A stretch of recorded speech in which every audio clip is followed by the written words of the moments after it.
Hola, mi nombre es Silvana Orozco Telles y en este video voy a compartir con ustedes una relación de varios temas que vimos a lo largo del curso y que nos han ayudado a comprender mejor el estudio de los seres vivos desde una perspectiva científica un poco más organizada.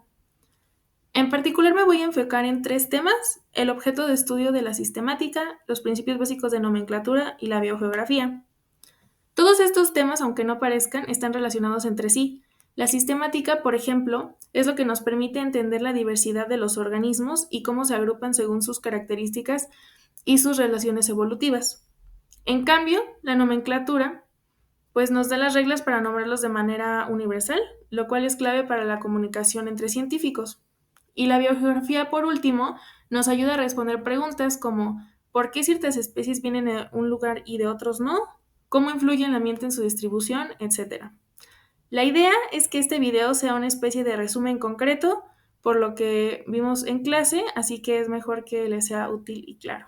Gracias. Como primer punto, tenemos la sistemática. La sistemática es una rama fundamental de la biología que se encarga de estudiar la diversidad de organismos y sus relaciones evolutivas. Su objetivo principal es entender cómo están relacionados los seres vivos entre sí y cómo han evolucionado a lo largo del tiempo. A diferencia de una simple clasificación, la sistemática lo que hace es incorporar la historia evolutiva de las especies y facilita una comprensión más rica y dinámica de la vida en la Tierra y del tiempo. Existen tres elementos bases de la sistemática. En primer lugar tenemos la categorización, que agrupa a los organismos en categorías jerárquicas como dominio, reino, filo, clase, orden, familia, género y especie.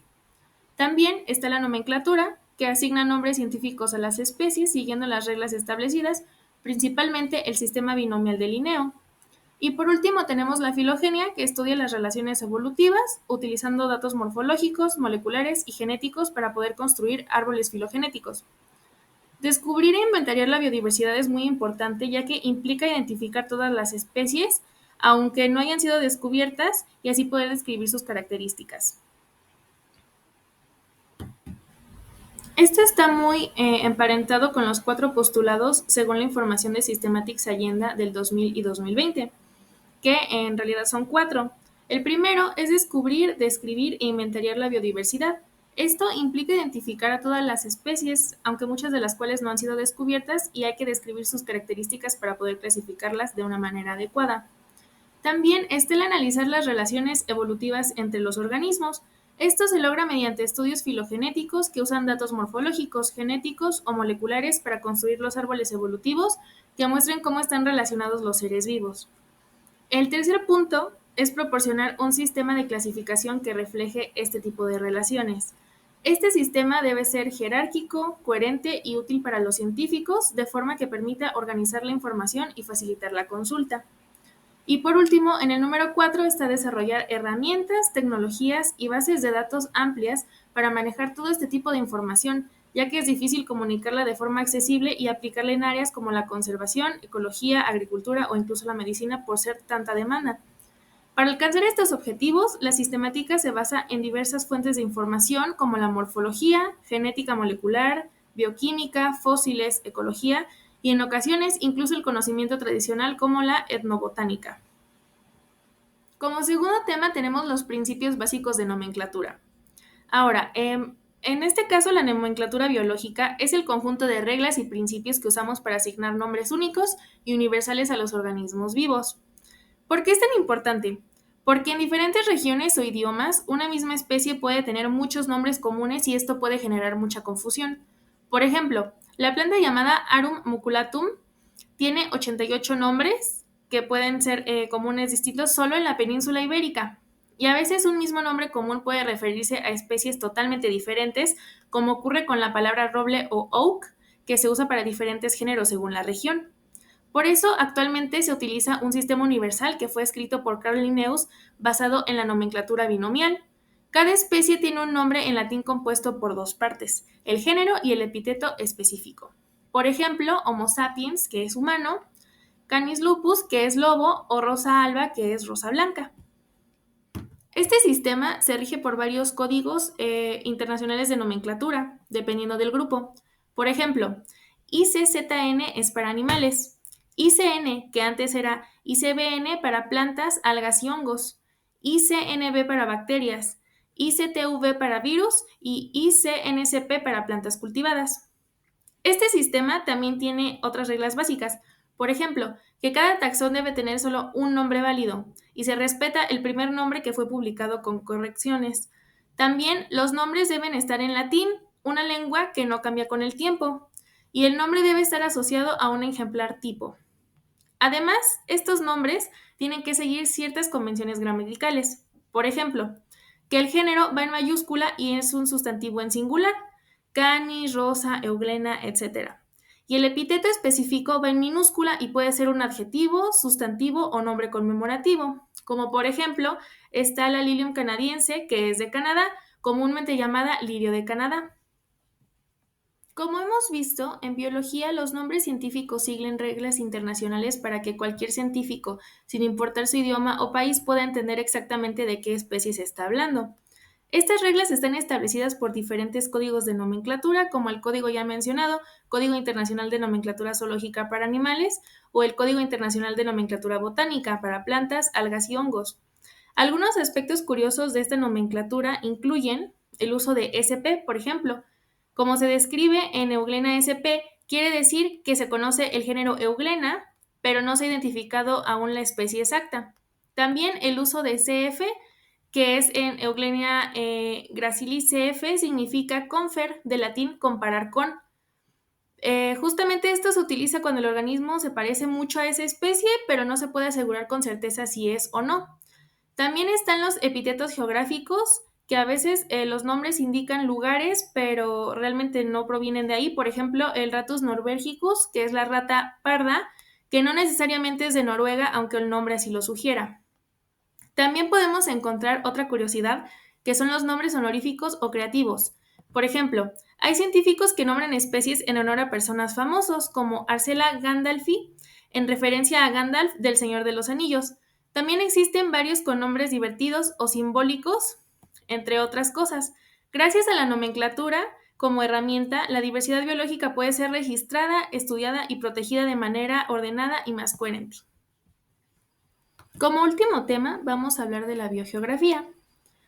Bueno, ¿qué es la biogeografía? La biogeografía es la ciencia que estudia la distribución geográfica de los seres vivos en el planeta, es decir, cómo y por qué plantas, animales y otros organismos se encuentran en ciertas áreas y no en otras. Esta disciplina ayuda a analizar diferentes factores históricos, ecológicos, evolutivos y ambientales que influyen en dónde se localizan las diferentes especies. Por ejemplo, estudia por qué ciertas especies solo viven en ciertas islas o continentes, o cómo las barreras naturales, como las montañas o los mares, afectan la dispersión de las especies y los cambios climáticos que han modificado a estas distribuciones a lo largo del tiempo. La biogeografía nos puede ayudar a responder estas preguntas, como por ejemplo, ¿por qué ciertas especies se encuentran en un lugar y en otros no? ¿Qué factores influyen en su distribución? ¿Y cómo cambió esta distribución con el paso del tiempo?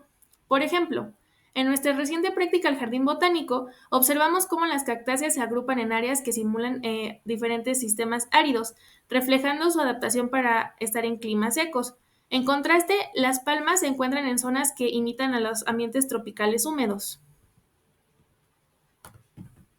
Además, la biogeografía nos ayuda a explicar fenómenos como los endemismos, que son especies que se encuentran exclusivamente en una región, por ejemplo, el oso panda gigante, que es endémico de ciertas montañas en China central.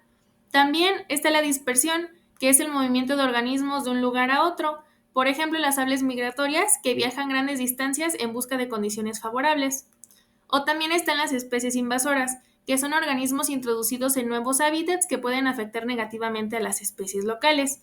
Por ejemplo, esto podría parecer muy lejano, pero también ocurre en México, que suele amenazar las abejas africanas con abejas como originarias del país.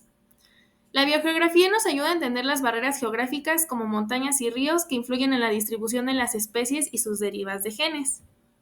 Como ya fue mencionado anteriormente, la biogeografía también nos ayuda a entender cómo las barreras geográficas, como las montañas y ríos, influyen en la distribución de las especies y sus derivas de los genes.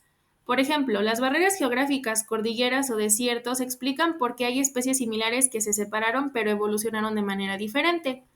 El ejemplo son los monos del Viejo Mundo y del Nuevo Mundo que tienen un ancestro en común, pero su evolución divergente los ha adaptado a unos ambientes muy distintos.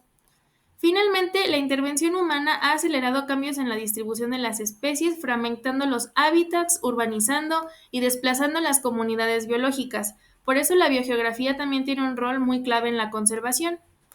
Para conocer de esto, hablaremos más adelante de los estudios biogeográficos. Para conocer esto, hablaremos de los ya antes mencionados estudios biogeográficos. Esto comienza con la recolección de los datos sobre las especies que habitan en la región específica, incluyendo dónde se encuentran y en qué tipo de ambientes conviven. Después, se analizan diversos factores ambientales como el clima, la topografía, el tipo de suelo y la vegetación que afectan la distribución de estos organismos.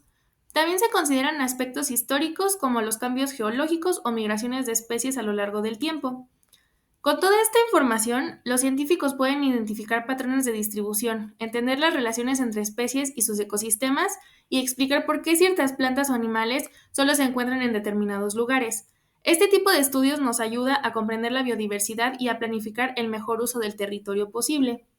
En resumen, esto nos proporciona una comprensión profunda de cómo los factores ecológicos e históricos han dado forma a la distribución de la vida en nuestro planeta y es esencial para toda la conservación y el estudio de la biodiversidad. Y así es como concluye este video recorrido. Espero que ahora tengan una mejor idea de cómo los seres vivos se clasifican, se distribuyen en el planeta y se nombran científicamente de una manera adecuada. Recuerden que es importante que estos conceptos nos ayuden a conocer mejor la diversidad de la vida y de su importancia.